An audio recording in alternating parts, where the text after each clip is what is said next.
বৈঠকে আলোচ্য বিষয় নিয়ে কিছু জানতে পেরেছেন কিনা এবং প্রধানমন্ত্রীর কর্মসূচি নিয়ে আমাদের বিস্তারিত জানাবেন। জ্যোতিকা, বরাবরের মতোই প্রধানমন্ত্রী সকাল ৯টা থেকে অফিস করছেন এই তার সচিবালয়ের মন্ত্রিপরিষদ বিভাগের তার নিজ কক্ষে, এবং 9:30টায় দিকে মূলত জনপ্রশাসন, শিক্ষা এবং অর্থ উপদেষ্টাদের সঙ্গে যে বৈঠকটি প্রায় 2 ঘন্টা ব্যাপী হয়েছে, এবং এর পরে আমরা দেখেছি এই বৈঠকটি শেষ হয়েছে। এছাড়া এরপরে বেসামরিক বিমান পরিবহন মন্ত্রী আফরোজা খানম রিতার সঙ্গে বৈঠকটি শুরু হয়েছে, এবং সেখানে মূলত যেহেতু থার্ড টার্মিনাল বিষয়ে এর আগেও বৈঠক হয়েছে, সেগুলোর অগ্রগতি জানা, এছাড়া যেহেতু অনেকেই বিভিন্ন মধ্যপ্রাচ্য ইস্যু নিয়ে যারা আটকা পড়া আছেন সে বিষয়ে খোঁজখবর নেবেন বা কোনো একটা সিদ্ধান্ত নেবেন বলে জানা যাচ্ছে। এছাড়া এরপরে কিন্তু 12:30টার দিকে আরেকটি বৈঠক রয়েছে জাকাত ব্যবস্থাপনা নিয়ে। প্রধানমন্ত্রী গত 2 দিন আগে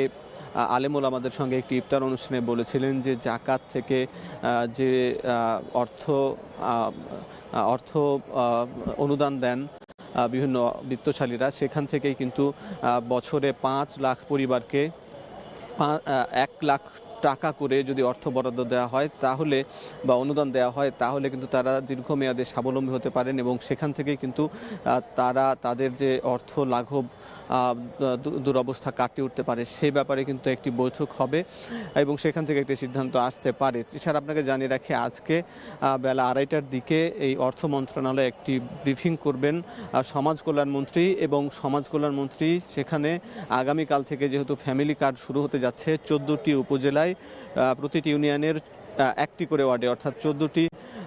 জায়গা থেকে যে উদ্বোধন করা হচ্ছে, এবং সেখানকার যারা নিম্নবিত্ত পরিবার তারা 2500 টাকা করে পাবেন। এই যে পাইলট প্রকল্প ধীরে ধীরে কিন্তু এখানে যারা